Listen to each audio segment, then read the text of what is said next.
Cześć wszystkim! Dla tych, którzy jeszcze nie znają, nazywam się Jan Druid, Mazur z Kuźni Druida i witamy Was w naszej pracowni. A dokładniej w części naszej pracowni odpowiadającej za repusowanie. Dlaczego znów dzisiaj się tutaj widzimy? Przyczyna jest prosta. Jakiś czas temu posłaliśmy Wam ankiety odnośnie, które zwierzę chcielibyście zobaczyć w naszych tutorialach.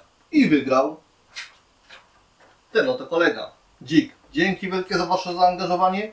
Dzięki wielkie za Wasze głosy. Było ich naprawdę sporo. Ciężko było zliczyć, bo różnica między tymi zwierzętami była niewielka, ale tak jak mówię, wygrał Dzik.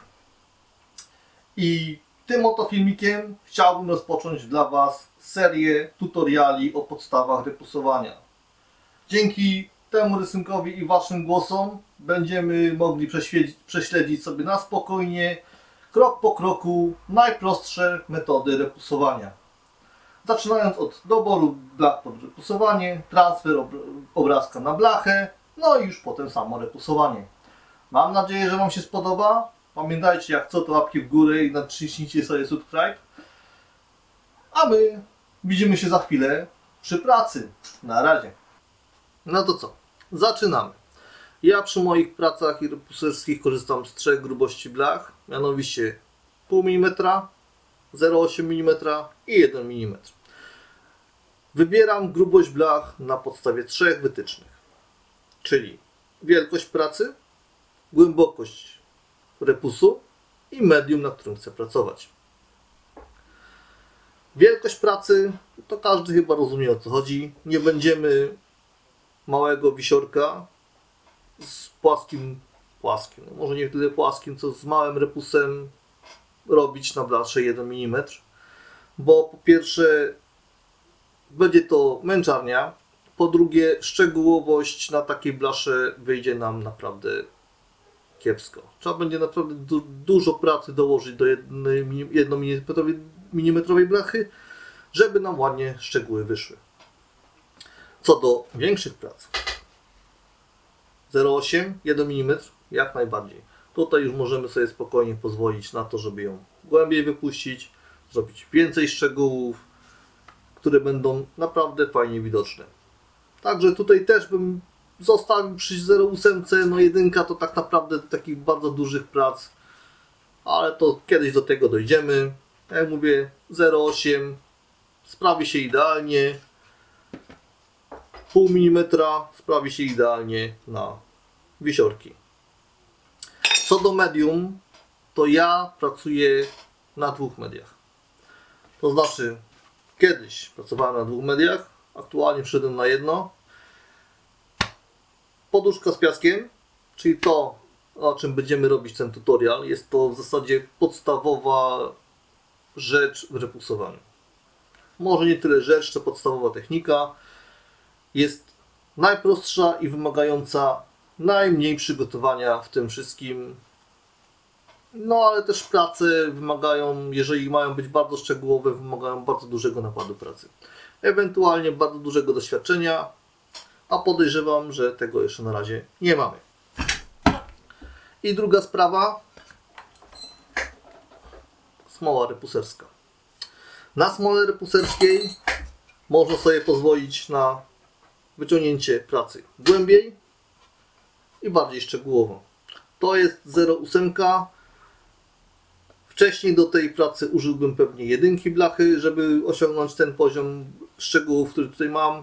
Teraz wiem, że na smole repuserskie mogę sobie spokojnie na 0,8 wyciągać takie szczegóły, no i taką głębokość, a nawet jeszcze więcej, ale pamiętajcie, że miedź lubi pękać, więc trzeba też uważać.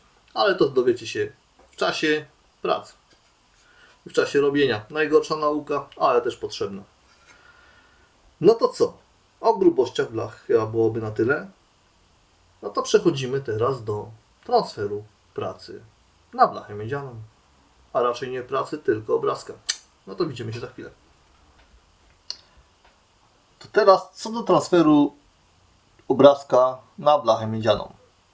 Ja już tu sobie przygotowałem rodzaj transferu, z którego będziemy korzystać. Aczkolwiek nie jest to jedyna metoda. Możemy zrobić bardzo tradycyjną metodą. To znaczy wziąć sobie ostrą puncynę, kawałek po kawałku, używając puncyny i młotka, oznaczać punkt po punkcie miejsce, w którym będziemy repusować, a raczej obrys tej pracy. Możemy sobie wziąć puncynę liniową i dokładnie na tej samej zasadzie, tylko że całą linią sobie odetniemy obrazek od blachy miedzianej i jak będziemy to robić wystarczająco mocno, to ona nam bardzo ładnie pokaże, gdzie są granice tego repusu. Możemy sobie użyć transferu na ciepło. Jest tutaj jeden, a raczej dwa warunki. Musimy mieć prostą, praktycznie idealnie prostą blachę i użyć drukarki laserowej, a najlepiej ksera. Z prostej przyczyny drukarka laserowa i ksero używają proszku, który dzięki cieple potem można przenieść z kartki na blachę miedzianą.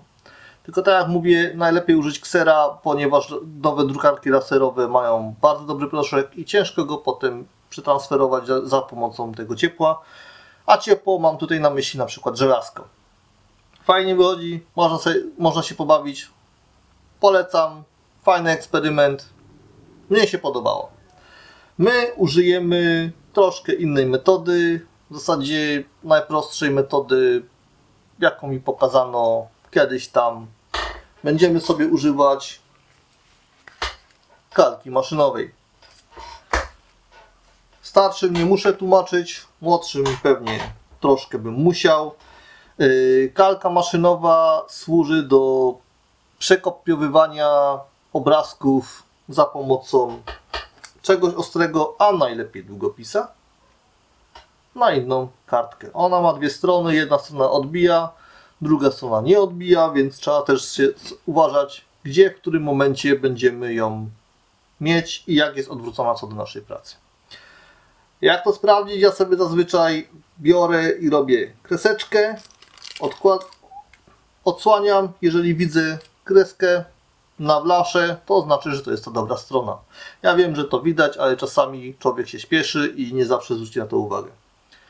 No to co? Możemy zaczynać pracę, nie?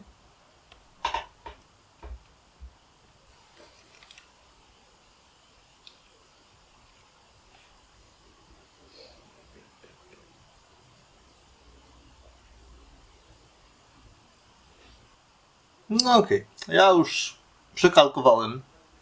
Jest to w zasadzie najszybsza i najprostsza metoda, jaką można sobie wymyślić. Najmniej czasochłonna. Nie wiem, czy coś będzie widać. Mam nadzieję, że tak. Teraz, po przekalkowaniu, pozostaje nam tylko dokładnie zrobić to samo, tylko że rysikiem. Dlaczego tak? No, prosta przyczyna, następny krok to jest wypalanie blachy i nie chcielibyśmy, żeby nam cały ten rysunek wypalił się łącznie z odpuszczeniem blachy, żeby była miękka. No to co? Widzimy się za chwilę? Widzimy się za chwilę. Ja już zacznę sobie, a wy no spokojnie dołączcie. No, ja już skończyłem. Tak to mniej więcej wygląda. Teraz już będzie lepiej widoczny. Prosta uwaga. Jeżeli chcecie, żeby nie było śladów rysika, wydrukujcie sobie pracę na lewą stronę. To znaczy w lustrzanym odbiciu. Bo my w tym momencie z tej strony będziemy pracować w drugą stronę, a tak musielibyśmy cały repus znowu transferować za pomocą puncyn liniowych, żeby był widoczny obrys. Nie ma sensu. Wydrukujcie sobie na lewą stronę, wtedy te wszystkie ryski znikną, a raczej nie znikną, tylko nie będą widoczne. No, to na razie byłoby tyle z tego etapu. No, to teraz sobie zmiękczymy blachę. Jak mówią stare dobre książki, blachę należy rozgrzać do czerwoności i ostudzić od razu w wodzie. Normalnie robię to palnikiem na propan-butan, takim dużym, ale że to jest tutorial dla początkujących, myślę, że to będzie dla Was zdecydowanie lepszy zakup niż palnik do dużej butli gazowej. To co? Zaczynamy!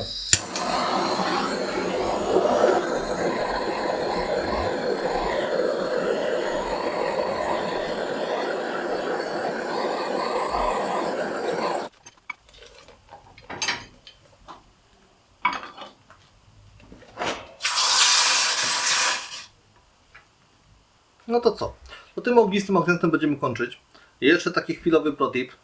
Jak Wam przypadkiem obrazek zniknie, znaczy zniknie, on będzie się wydało, że zniknie, przejedźcie go sobie wełną stalową, on się wtedy na pewno pokaże. My widzimy się za kilka dni. Tydzień plus minus półtorej, no troszkę pracy mamy i będziemy dalej pracować nad repusem, już właściwym.